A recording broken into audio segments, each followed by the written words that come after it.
국민 여러분, 안녕하십니까? 광부의 아들로 풍산금속 해고 노동자로 22년 노동인권과 권리의 변호사로 그리고 8년 전 평등 세상을 꿈꾸며 진보정치에 입문한 권영국입니다. 반갑습니다. 존경하는 국민 여러분, 그리고 사랑하는 당원 동지 여러분, 노동정치 한 길로 권영국입니다. 당에 대한 낮은 지지율과 윤석열 정권의 폭정으로 얼마나 힘드십니까? 먼저 국민 여러분께 그리고 당원 동지 여러분께 위로의 인사를 전합니다. 지금 녹색정의당이 매우 어렵습니다. 지난 4년 동안 기대에 부응하지 못해 저희를 아껴주셨던 많은 분들이 마음을 떠나고 있습니다. 거기다 거대 양당 위성정당까지 판을 치고 있어서 지지율도 바닥입니다. 하지만 뿌리 깊은 나무는 흔들리지 않는다고 말합니다. 저는 19대 대선 때 노동이 당당한 나라를 지지했던 300만 명의 유권자들이 녹색정의당으로 마음을 되돌릴 수 있도록 다시 시작하겠습니다. 그동안 거리의 변호사로서 생사고락을 함께했던 서울 지하철 구의역 김군, 석탄발전소 고 김영균, 평택항 고 이선호, 파리바게뜨 그리고 쿠팡 등 많은 노동자들과 가족들로부터 다시 노동이 당당한 나라를 만들자고 지지를 호소하겠습니다. 그분들이 저의 손을 잡아주리라 확신합니다. 당원 여러분, 다시 일어나 주십시오. 고맙습니다. 네. 진보정당의 대표 공약은 민주노동당의 무상교육, 무상의료, 무상급식을 시작으로 무상교통과 무상돌봄으로 이어지고 있습니다. 처음에는 많은 분들이 그 실현 가능성에 의구심을 가져왔습니다. 그러나 이 공약들은 이미 많은 부분 실현되어 가고 있습니다. 오늘 저는 노동을 대표하는 후보로서 노동이 당당한 나라를 만들기 위해 다음과 같이 공약을 말씀드리겠습니다. 먼저 노동으로 진보답게 앞장서겠습니다. 모든 노동자에게 근로기준법이 전면 적용되도록, 모든 노동자에게 노조할 권리가 온전히 보장되도록, 모든 노동자가 일하다 죽지 않는 안전한 대한민국을 만들기 위해 헌신하겠습니다. 우선적인 입법 과제로 첫째, 담병호 의원이 시작하고 이현주 의원이 만든 노란봉투법을 저 권영국이 완성시키겠습니다. 둘째, 중대재해처벌법을 정착시키기 위해서 산업안전보건청 설치를 관철시키겠습니다. 셋째, 노동 내 격차 해소를 위한 산업별 교섭 제도와 효리 확장 제도를 법제화하도록 하겠습니다. 다음으로 녹색으로 정의롭게 앞장서겠습니다. 기후위기 대응 과정에 수반되는 산업구조의 변화에 대비하여 정의로운 전환입법과 정책을 철저히 추진하겠습니다. 특히 정의로운을 반드시 명기하고 노동자와 주민이 참여하는 정의로운 전환법을 만들어서 시행되도록 같이 노력하겠습니다. 네, 앞서 두 분께서 얘기하셨는데 지난 21대 총선에 선출된 국회의원들과 당이 따로 논다, 이런 평가들이 많이 있습니다. 그렇기 때문에 이 당과 유리된 개별 활동 방식의 의원 활동에 대해서 먼저 성찰을 해야 한다고 생각합니다. 특히 그 유호정 의원처럼 비례를 받고 개별 활동을 하다가 탈당하는 오류를 다시는 반복해서는 안 될 것입니다. 제명 결정이 내려진 국회의원이 의원직을 유지하는 것은 정당 기속을 요청하는 헌법의 정당민주주의 원리에 반하는 측면이 있습니다. 따라서 당이 제명을 하면 의원직을 상실하는 비례의원 먹튀방지법을 만들어 가겠습니다. 의원이 되면 당 중심성을 강화하도록 할 것입니다. 그 형태는 상설협의체와 같은 형태가 될 수도 있을 것입니다. 그리고 당원들에 대해서 의원들의 의원실이 문턱이 너무 높다고 하는 그런 평가가 있습니다. 당원들에게 의원실의 문턱을 대폭 낮추겠습니다. 그리고 당의 정체성과 혁신을 견인하는 견인차 역할을 하겠습니다. 이와 관련해서 좀 더 구체적으로 보면 의정활동의 정치적 조직적 성과를 지역위원회와 공유하고 강화하는 것으로 기결되도록 하겠습니다. 지역 조직과 공동사업을 추진하고 주요 법안이나 정책을 가지고 시도당 순회 간담회 및 의정 보고를 일상적으로 하며 지역위와 당원과 유기적으로 소통해가는 구조를 만들겠습니다. 네, 녹색정의당은 과거 운동권 경력을 팔아 안주한다면 녹색정의당도 당연히 비판을 받아야 합니다. 하지만 지금 녹색정의당의 문제는 운동권 이어서가 아니라 노동자와 서민을 위한 운동을 제대로 하지 못하고 있는 것이 문제입니다. 그 원인 중에 하나가 정파 문제일 수 있습니다.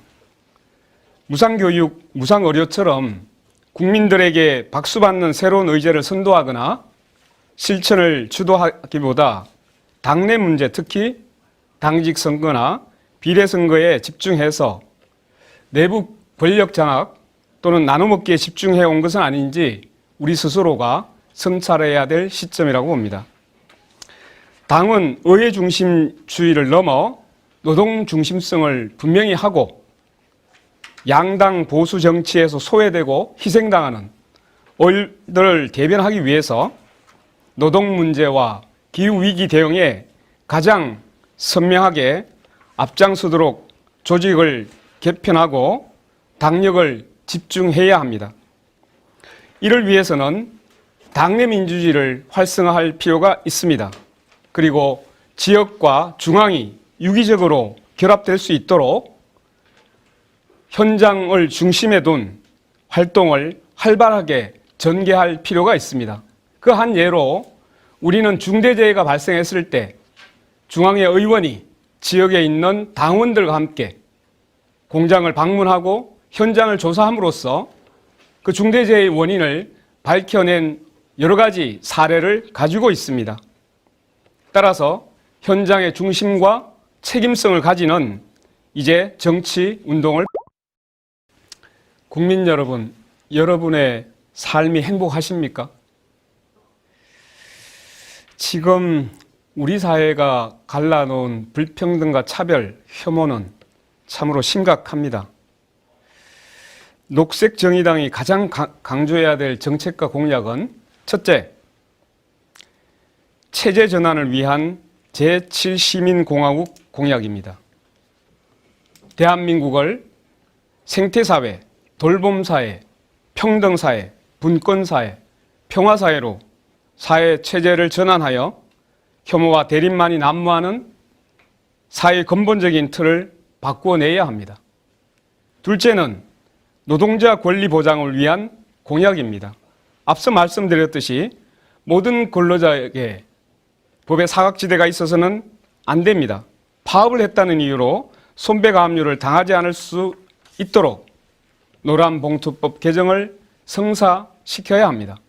셋째는 앞서 말씀드린 바와 같이 이제 기후위기가 지구 전 생태계를 위협하고 있습니다. 기후정의 실현을 위한 공약입니다. 전 지구적 기후위기에 대응하여 탄소 탈핵을 실현시켜야 합니다. 이 산업전환의 문제가 반드시 따라 나오게 되어 있는데 이것은 산업전환의 문제는 노동자에게 국한된 것이 아닙니다. 해당 지역의 주민들의 생존의 문제와도 직결되어 있는 문제입니다. 따라서 우리는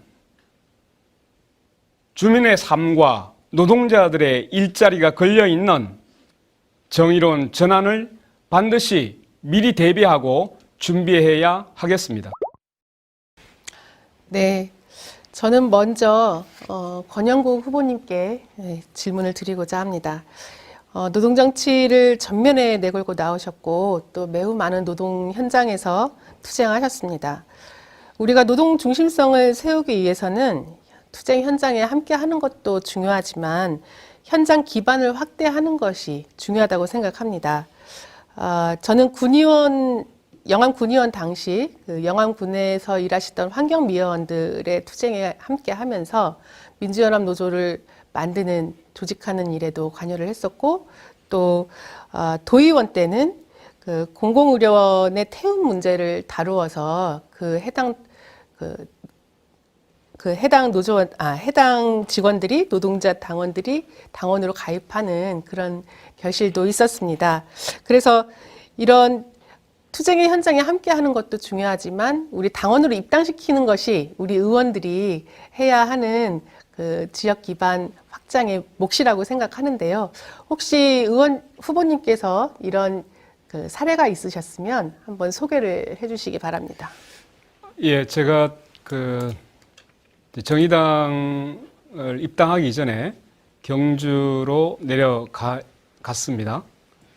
거기서 두 번의 출마를 했는데 총선이 끝나고 나면 이제 변호사 활동을 시작했고 노동 변호사 활동을 주력을 했는데 그때 지역에 그 당원들이 굉장히 적었습니다. 그런데 정의당 총선 이후에 제가 한 200여 명을 가입시킨 바가 있습니다. 그것은 금속노조와의 긴밀한 노동 문제에 대한 소통 과정에서 발생한 일이었기 때문에 매우 중요한 성과였습니다. 그리고 또 하나 간과할 수 없는 것은 직접적인 당의 가입으로 확인이 정확히 되지 않더라도 전체적인 당의 위상을 높이는 데 있어서 상당히 공헌한 부분이 있습니다. 그것은 우리가 SPL이나 샤니 공장에서 산재 사망이 발생했을 때 그리고 DLENC에서 산재 사망이 발생했을 때 여기에 가장 먼저 찾아가서 문제를 해결했던 것은 바로 정의당의 국회의원과 제가 같이 결합해서 현장을 조사하고 여기에 대한 결과 보고서를 내고 이렇게 해서 DLENC와 SPC 회장을 결국 청문회장에 세우게 됐습니다. 이것은 정의당의 전문성과 그리고 의원의 결합이 없었으면 절대적으로 불가능한 일이었습니다. 아주 소수 정당이었음에도 불구하고 민주당이 하지 않으려고 했던 두 그룹의 회장을 청문회에 세우는 그런 결과를 나타냈기 때문에 정의당의 위상을 높이는 데 상당한 역할이 아니었나 생각합니다. 네. 그 좋은 역할들을 많이 해주셨고 사실 당원 그 노동자들을 집단 입당시키는 것이 가장 큰 성과일 거다. 저는 의원들의 활동이 이런 점에 착목해야 된다라고 생각을 하고요. 그리고 또한 그 노동자 당원들이 지역 정치에 또 참여하는 것이 필요하다고 생각합니다. 저는 노동자 당원들이 돌쇠 봉사회를 조직해서 각 지역 마을로 들어가서 지역민들과 피부로 그 실질적으로 느낄 수 있도록 접촉하면서 지역과 그리고 노동을 연대했던 이런 경험이 있는데요. 그 권영국 후보님께서도 이런 경험이 있으시면 간단하게 하나만 말씀해 주십시오. 네, 요건 약간 제 비유를 들어서 말씀드리는데 저는 그 지역위원회의 중요성을 굉장히 높이 사고 있습니다. 노동위원회가 되게 중요하게 보이는데요. 제가 파리바게트 그 사회적 하위 불이행에 대한 싸움을 하고 있을 때 지역에 14개의 지역 조직을 건설한 바가 있습니다. 이게 파리바게트 노동자 힘내라 공동행동이었는데 여기에 가장 많이 참여했던 단체가 바로 정의당 당원들이었습니다. 이 부분들을 실제로 지역의 노동위원회를 활성화하는 계기로 만들어 갈 생각이고 저는 공장위원회를 만들도록 해서 실제로 지역의 노동 문제를 그 지역의 노동위원회나 공장위원회가 주도하는 방식을 한번 시도해 볼 생각입니다. 네, 네, 감사합니다. 저도 권영국 후보님께 먼저 묻겠습니다. 예. 오늘 아침에 이제 경기도의 현장 활동가들하고 이제 간담회도 진행하고 이랬었는데 우리가 사실 뭐 이제 진보 정당에게 노동 정치라고 하는 것은 매우 이제 기본적인 일 같은 거여서 지난 20년간 계속 고민해 오지만 늘 노동 정치가 무엇이냐, 노동 중심성이 무엇이냐부터 이렇게 뭔가 질문을 다시 시작하게 되는, 토론을 다시 시작하게 되는 뭐 이제 그런 상황인 것 같습니다. 저는 노동 정치는 노동 계급의 관점과 철학으로 세상을 바꾸는 정치를 만드는 거라고 생각을 하거든요. 이제 그런 관점에서 아침에도 말씀을 드렸었는데, 여기에 이제 지난 10년간 정의당의 노동 정치에 대해서 좀 평가를 좀 짧게 해주셨으면 좋겠고요. 그래서 지금 권영국 후보님께서 주장하는 이 노동 정치는 그 평가에 기반해서 어떤 방향으로 나가려고 하시는 건지 그 얘기도 좀 듣고 싶습니다. 저는 사실 이제 정의당의 그 내부의 모든 것을 잘 다 알고 있지는 않습니다. 왜냐하면 정의당에 가입한 것이 그렇게 아주 많은 기간은 아닙니다. 그리고 이제 거기에서 먼저 생각해야 될 것은 이 노동 중심성이라고 하는 것은 노동자를 위하는 것이 노동 중심성은 아닙니다. 실제로 노동자들이 산업 현장에서 현장의 주체로 설 수 있느냐가 가장 핵심적인 문제인 겁니다. 저는 노동조합을 할 때 그러한 부분을 직접 체감한 바가 있습니다. 실제로 노동자들이 예전에는 공장장이나 부장이나 이런 사람들이 현장을 들어오면 굉장히 깍듯하게 인사를 할 수밖에 없었어요. 그런데 노동조합이 이제 만들어지고 그 현장에서 대응력을 가지게 되니까 이 노동자들이 누구에게 인사를 하냐? 노동조합 대표에게 매우 존중하고 서로 소통하게 됩니다. 이것은 노동 현장에서의 주체 세력이 어떻게 변화되는가를 보여주는 겁니다. 그것은 공장 안에서의 변화이지만 실제로 이것을 확장하면 우리 사회에서 누가 주도권을 또 그 사실 권력을 갖게 되느냐 하는 문제이기 때문에 제가 얘기하는 것은 노동자를 위하는, 노동자를 돕는 정당이 아니라 노동의 문제를 중심으로 할 때 노동자들이 자신의 문제의 주체성, 자신들의 문제를 주도할 수 있는 그 힘을 만들어주는 것이 우리 정의당의 역할이다. 이렇게 보고 있는데요. 그게 바로. 그래서 이제 저는 물론 이제 현장에서의 변화도 중요하고 노동자를 주체로 세워내는 일도 중요한데, 그러니까 당과 노동이 만난다고 했을 때 이 조직적 결합이라고 하는 것은 어떤 경로를 통해 하는 것이냐. 그리고 일상적으로 이제 어쨌든 정치적으로 지역을 재조직한다고 했을 때 어떤 이 노동 정치가 필요한 것이냐, 이런 것에 대해서 좀 궁금한 것이거든요. 네. 그래서 저는 이제 그러한 이제 노동자들이 사실은 스스로가 자신이 어떤 존재인가 이것을 알게 하는 것이 필요한데, 그것은 결국은 실천 활동을 통해서 경험할 수밖에 없습니다. 그러면 정의당이 지역에 있는 노동위원회와, 저는 이 산업단지에 큰 공장이 있는 곳에서는 공장위원회까지도 고려해볼 필요가 있다고 생각합니다. 그것을 통해서 노동조합과 정치가 만나는 지점을 만들어내야 된다라는 생각을 하나는 가지고 있고요. 이것은 제가 의원이 되면 정의당이 반드시 만들어내야 될 부분으로 저는 성사시키겠습니다. 또 하나는 노동조합 밖에 있는 또는 제도 밖에 있는 그 영세사업장에 많은 노동자들이 있습니다. 권리 밖에 있는 노동자들인데, 이 부분에 대해서는 실제로 보호하는, 권리를 보장하기 위한 정의당의 역할이 정말 필요합니다. 예전에 비상구라고 있었지 않습니까? 여기까지만. 네. 예. 그래서 저는 말씀 잘 들었고요. 그러니까 결국은 이 지역에서 이 노동조합과 정당이 어떻게 만들어서 만날 것이냐라고 하는 문제가 중요하다라고 생각을 하고. 네. 권영국 후보님께서 아까 지역 관련한 공약을 많이 말씀을 하셨어요. 이제 당선이 되시면 지역구를 정하고 지역구 돌파를 하셔야 될 텐데, 후보님의 지역구는 어디입니까? 그리고 어느 지역에서 출발을 할 계획이신가요? 저는 이제 경주에서 출발을 했던 사람이고, 여전히 이제 그 많은 당원들과 유대를 가지고 있는 것이 경주입니다. 근데 이제 여기서 한번 생각해 봐야 될 부분은, 실제로 이제 지역과 중앙의 관계에 있어서 자기의 어떤 쓰임새가 있을 거라고 봅니다. 이번에 제가 비례로 출마하게 된 것은 결국 지역의 노동을 대표하기 위해서 나온 건 아니고요. 대한민국의 노동을 대표하고 노동의 문제를 그 중심에 놓기 위해서 출마한 것입니다. 그래서 저는 충분히 당과 협의할 생각도 있고 제가 가장 잘할 수 있는, 대표할 수 있는 부분에서 복무할 것이라고 생각하고 있습니다. 네. 네. 뭐 어쨌든 이제 출마하신 지역구도 있지만 또 네네. 당의 전략적인 판단에 의해서 네네. 또 의원들은 또 배치되면 배치된 대로 또 그 지역에 가서 헌신하고 지역을 돌파하고 이렇게 해야 될 것 같습니다. 네네. 저도 그렇게 생각을 하고요. 어쨌든 전략적인 자산인 국회의원이 지역을 강화하고 지역적 토대를 확대시키는 그런 역할을 해야 된다라고 보고요.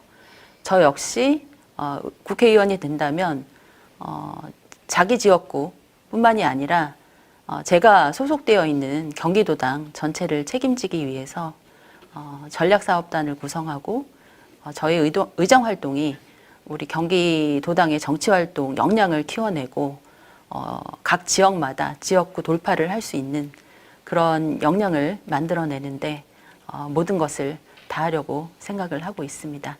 네, 답변해 주셔서 이제 지금까지는 보면 주로 이제 공약이나 또는 정책적인 문제를 중심으로 다루어졌던 부분이 있는데 사실 지금 이제 고민은 이렇습니다. 지금 녹색 정의당이 매우 어렵잖아요. 민심으로부터 외면받고 있는 바닥의 수준에 와 있는데 그래서 사실 이제 제일 걱정은 이 내부 경선에서 누가 1등 하는지가 아니라 이제 우리 모두가 국회에 들어가는 전략을 우리가 세워야 되지 않겠습니까? 그러려면 이제 당 지지율을 높이는 것이 아마 경선이 끝나고 나면 최대의 난제가 될 것이라고 저는 보고 있습니다. 자, 그래서 여기서 한번 허심탄회하게 당의 지지율을 어떻게 높일 것인지 한번 고민하는 시간이 되었으면 좋겠습니다. 그래서 이것은 제가 세 분한테 다 30초씩 한번 드려볼까 합니다. 우선은 김윤기 후보님께 먼저 시간을 드리겠습니다. 저는 뭐 우리가 진보정당으로서 분명하게 우리를 다시 세워내는 것으로부터 출발해야 된다고 생각을 하고요. 그것이 이제 지금의 상황에서는 반윤석열, 반위성정당의 구도를 제대로 형성하는 것이라고 생각합니다. 특히 이제 반윤석열과 관련해서는 이것이 그냥 정권에 대한 반대가 아니라 우리가 갖고 있는 사회 비전과 같이 우리가 갖고 있는 진보적 대안과 비전을 국민들에게 잘 설명해서 윤석열을 심판하는 것이 우리의 삶을 어떻게 달라지게 하는지를 분명하게 제시하는 것, 그리고 그런 것들이 구체적인 정책으로 드러나게 하는 것이라고 생각합니다. 예, 그런데 지금 사실은 민주당도 또는 다른 비례연합정당에 들어가 있는 다른 정당들도 다 반윤을 내세우고 있거든요. 근데 이런 상황에서 그게 차별적인 전략이 될까요? 정말로 그것은 정의당도 또는 다른 뭐 진보정당이나 민주당도 줄기차게 주장을 해왔던 사실이라서 실제로 다른 정당하고 차별이 없어서 과연 소구력이 있을까 우려됩니다. 좀 더 구체적인 방안이 있을까요? 아까도 말씀드렸다시피, 그러니까 반윤석열 한 축, 그러니까 반힘, 반국힘, 반민주라고 하는 구도를 형성해야 된다고 말씀을 드렸던 거고요. 그러니까 지금 우리가 겪고 있는 위기라고 하는 것이 기득권 양당 체제 안에서 겪어왔던 문제이고 이것을 극복하기 위해서는 다른 대안과 다른 세력이 필요하다라고 하는 것을 분명히 인식시켜야 됩니다. 그러기 위한 과정이 필요한 것이고 그래서 저는 그렇기 때문에 이전부터 진보정당 사당이 선거연합을 해야 된다라고 말씀을 드렸던 것은 민주노총과 같은 사회운동 대중조직과 함께 분명한 정체성을 보이면서 그리고도 이제 국민들에게 기대받을 수 있는 세력을 형성하는 것 이런 과정을 거쳐야 된다고 말씀을 드렸던 거고요. 네네. 그런 이제 지금은 뭐 이제 진보당이 이탈해서 좀 어려워진 상황이긴 하지만 그럼에도 불구하고 지금의 상황에 맞게 네, 거기까지. 반위성 거기까지 정당 전선을 펼쳐야 된다고 생각합니다. 이제 제가 볼 때는 지금 현재 그 민주노총의 지지를 어떻게 할 건지가 매우 혼란스럽게 돼 있고 실제로 그러면 독자 진보 정당으로 나선 정의당에 대해 흔쾌히 지지할 것이냐에 대한 전략이 매우 모호해졌습니다. 그래서 정말로 차별적인 그 방법으로 접근하지 않으면 실제로 당 지지율 높이기가 대단히 어려워진 상태이라서 아마 그 부분에 좀 더 고민을 해 주셔야 될 것 같고요. 그래서 이 부분을 우리 이보람이 후보님께서 다시 한번 제가 묻겠습니다. 어떤 구체적인 방안이 있을까요? 네, 저는 반윤 전선 맞는데요. 이 전선을 그 프레임을 바꿔야 된다고 생각합니다. 네거티브로 해서는 이 전선이 그대로 굳혀집니다. 그런데 포지티브로 바꿔야 됩니다. 반윤 전선이 아니라 2027년에 대선에서 민중이 승리하는 선거를 만들려면 어떻게 해야 되는가. 이 전선을 펼치자라고 이야기해야 우리 정의당도 할 수 있는 역할이 있습니다. 지금 우리가 위성정당에 안 들어갔다고 너희들 반윤 전선 안 하는 거야? 이렇게 얘기하지 않습니까? 그렇게 해서는 안 되고 다시는 윤석열 같은 대통령이 못 되도록 2027년을 민중의 승리로 만드는 전선을 치자. 그러기 위해서 대통령 결선제도 해야 되고 다당제로 할 수 있는 연동형 비례도 돼야 되고 이런 주제들을 던지면서 시민들에게 다가갔을 때 그럼 내가 할 일이 있네? 시민들은 자신들이 할 일이 생기는 겁니다. 그래서 네거티브를 포지티브로 바꾸는 그 프레임 전환을 해야 된다고 생각합니다. 네, 좋습니다. 그러면 지역에서는 어떻게 접근을 하실 것인지도 약간 방안을 말씀해 주시겠습니까? 지역에서는 이 국힘에서 신경 쓰지 않고 있는 거대 양당이 신경 쓰지 않는 그런 전략들을 펼쳐야 된다고 생각합니다. 우리가 녹색 정의당이 되지 않았습니까? 우리는 친환경 선거운동을 펼쳐야 된다고 생각합니다. 그래서 가능하면 우리 유세차들 다 전기차로 바꾸고 또 자전거 유세단을 만들고 그리고 피켓도 다 재활용 박스로 만들고 그리고 당원들은 다들 선거운동 하면서 쓰레기 줍기를 하고 그냥 사거리에 서 있지 말고요. 쓰레기 줍기 합시다. 이런 그 친환경 녹색 선거운동을 진행하면서 우리 정의당 이렇게 그 녹색 그 대선을 치르기 위해서 녹색 대선을 치르기 위해서 한다. 녹색 시민들 그리고 기후 정치를 바랬던 시민들 우리와 함께 해주십시오라고 하면서 선거운동을 펼친다면 알겠습니다. 지지율이 높아지지 않을까 생각합니다. 그 기후 정치인에 대해서 나는 투표하겠다라고 하는 그 설문조사가 있었어요. 그게 제가 기억하기로는 한 35%인가 상당히 높은 비율을 차지하고 있기 때문에 네, 맞습니다. 이번 이제 기후 위기에 대한 대응 이런 부분들을 잘 주장해야 될 것 같습니다. 마지막으로 우리 신현자 후보님, 우리 당 지지율 높이기 위한 방안에 대해서 좀 말씀 주시죠. 네, 저는 계속 삼신 정치를 얘기를 하고 있는데요. 일단 저희 정의당, 녹색 정의당을 지지했던 전통적인 지지층을 다시 돌아오게 해야 된다. 그러려면 소수자와 약자를 대변하고 진보적 가치를 명확하게 해야 된다라고 하는 거고요. 그래서 신페미니즘, 그래서 반성폭력, 그리고 여성안전, 그다음에 여가부를 성평등부로 확대 개편하는, 그리고 노동과 돌봄으로 확대되는, 그래서 그것이 정책 혁신으로 나아가는 그런 선거를 치러야 될 것 같고요.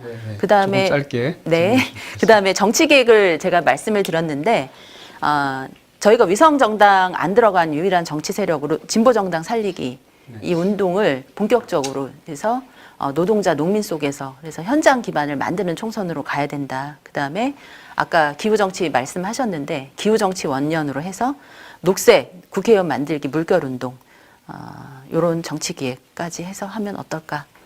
네, 제출 드립니다. 네, 고맙습니다. 그 각자가 본인이 활동하던 영역에서 나름대로의 최대의 분발이 필요할 지점이긴 합니다. 그래서 저는 고민을 해봤습니다. 과연 이 정의당의 녹색 정의당의 당 지지율을 높일 수 있는 곳이 어딜까? 지금은 공중전을 해서는 실제로 신뢰가 돌아오지 않을 거라고 다 생각하고 있습니다. 그렇다면 우리가 집중해야 될 곳이 어딘가를 고민해야 됩니다. 녹색당이 가장 잘하는 곳이 있습니다. 그 부분은 바로 지금까지 얘기했던 기후 위기를 느끼고 있는 부분으로 들어가야 되겠죠. 근데 저는 어디로 들어가야 될까? 저는 구체적으로 지금 상을 그리고 있습니다. 그 부분이 제가 접촉했던 노동조합이 전국에 다 깔려 있습니다. 사실은 발전노조, 뭐 건설노조, 파리바게트, 쿠팡, 금속노조, 현대제철 등등 해서 많은 부분이 있습니다. 그러면 저는 이렇게 얘기할 겁니다. 그동안 우리가 노동 중심을 잘못 세웠어. 잘 세우지 못했어. 정말 뼈저리게 반성하고 있다. 그래서 이번에 정말로 한번 제대로 정신 차리고 일을 할 수 있도록 도와달라. 그래도 투표 용지에 들어가는 유일한 진보정당, 그리고 우리는 결코 노동의 문제를, 노동의 중심성을 놓지 않겠다. 우리는 노동자의 정당으로 다시 태어나겠다라는 신념을 주는 것으로 저는 아마 지역 현장을, 노동 현장을 구체적으로 뛰어다니겠습니다. 그 산재 유족들에게 호소하겠습니다. 이렇게 해서 정말 우리가 당 지지율을 높이는데 합시다. 네.